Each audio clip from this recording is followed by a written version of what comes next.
Welcome to The Explainer. Today, we're going to unravel a local mystery that, believe it or not, all starts with a pile of rubble in a cemetery. But as you'll see, it quickly spirals into some pretty serious questions for public authorities. So let's dive right in. This whole story kicks off with what seems like a simple complaint about waste, but it unfolds into this really complex puzzle.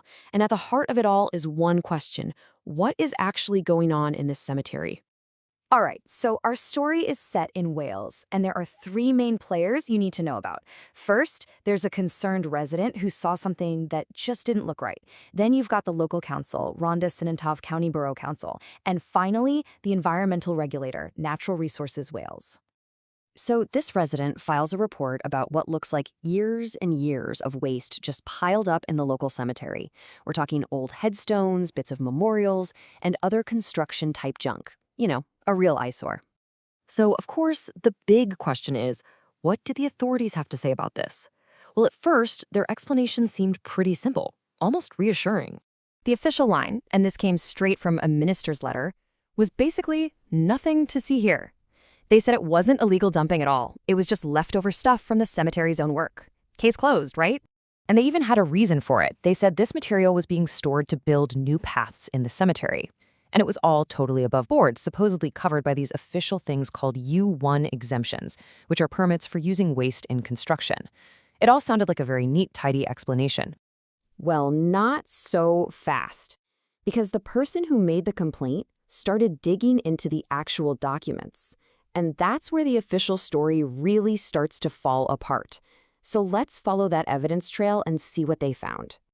Okay, first up, let's talk about the timing of all this. Because when these official exemptions were actually put in place, well, that turns out to be everything. So check this out. Satellite images show that waste has been piling up there since 2020, maybe even earlier. The complaint gets filed at the end of October 2025. But the exemptions that are supposed to make it all legal, they don't even get registered until January of 2026. 66. That's how many days went by between the formal complaint being filed and the paperwork supposedly authorizing the activity finally showing up. That's more than 2 months after the whistle was blown.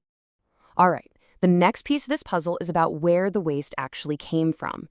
Remember, the official story is that it was all generated on site. But does the evidence back that up? This is where it gets really interesting. Pictures of the waste pile show pieces of granite with these perfectly round holes drilled all the way through them. Now, that kind of work needs some serious industrial equipment. Diamond core drills, water cooling systems, a whole workshop set up. None of that stuff exists at the cemetery. And why does this matter so much? Because the rules for this exact type of exemption are crystal clear. They say you absolutely cannot store waste that was brought in from somewhere else. So if the waste wasn't made right there on site, the whole exemption is basically invalid. And here's the real kicker. The council's own public rules for the cemetery state that old memorials must be removed from the grounds by the mason who does the work. This completely contradicts their claim that they had some sort of agreement to keep the waste there, to reuse it. Okay, let's get to the final piece of the puzzle. The whole reason for keeping the waste, they said, was to build new paths. So what happened to that big pile of rubble after the complaint was made? Well, it wasn't used for construction. Instead, photos show something else entirely. The whole pile, all of it, was just buried under more than 100 tons of soil dug up from nearby graves. Then the whole area was leveled out. The waste didn't become a path. It just disappeared. So you see, this story is about way more than just a pile of rocks. It's about protecting very sensitive environments and, just as important, the public's right to get straight answers. Because the land where this all happened wasn't just some empty patch of ground, no. It was a legally protected habitat. It was specifically set aside to help the marsh fritillary butterfly, a protected species, as part of an environmental plan for a big road project nearby. And get this, the dump site is just 180 yards away from a site of special scientific interest. That's a tiny distance. Any kind of activity in a zone this sensitive requires incredible environmental care, especially when you're talking about bearing tons of material. So when the resident tried to get the official documents, the paperwork for the exemptions, the ecological reports, things like that, they just hit a brick wall. The council gave them a story, but not a single document. and then they failed to do the legally required review of that refusal. The whole thing is now being investigated by the UK's information watchdog.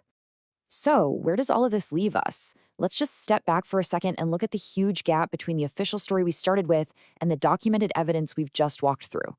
When you lay it all out side by side like this, it's pretty jarring. On every single key point, where the waste came from, the timing, what it was used for, and transparency, the official story seems to be completely at odds with the evidence. So, yeah, this case is far from being closed. We're left with these really big unanswered questions. Why try to legalize something after the fact? Why bury waste you said was for construction? How do you justify dumping on a protected habitat? And why not just provide the public documents? These aren't small details. They go right to the heart of the matter. And really, this whole situation in a small Welsh cemetery raises a much, much bigger question about accountability. It makes you wonder, when the documented facts and the official story tell two completely different tales, whose job is it to step in and find out what the truth really is?